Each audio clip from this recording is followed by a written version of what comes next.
छूटल गे माई डोली चढ़ी बेटी रोवस आज नैहर छूटल गे माई के कर के पापा कहबो के करा के मम्मी गे माई के करा के मम्मी गे माई के करा पाजरवा जाई हम बैठब गे माई के करा पाजरवा जाई हम बैठब गे माई ससुर जी के पापा कहियो सासू जी के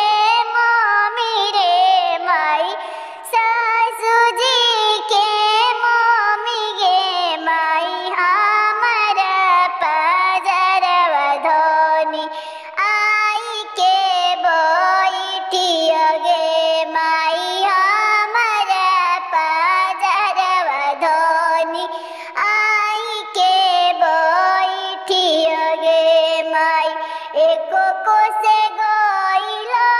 डोलिया दुई को से गइलो अरे डोली में के बेटी कहे आज नैहर छूटल गे माई डोली में के बेटी कहे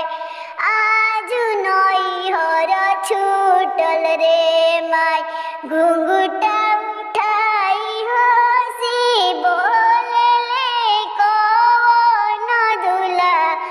बोले ले कौन दूल्हा चुप रह आज धनी चल मोरी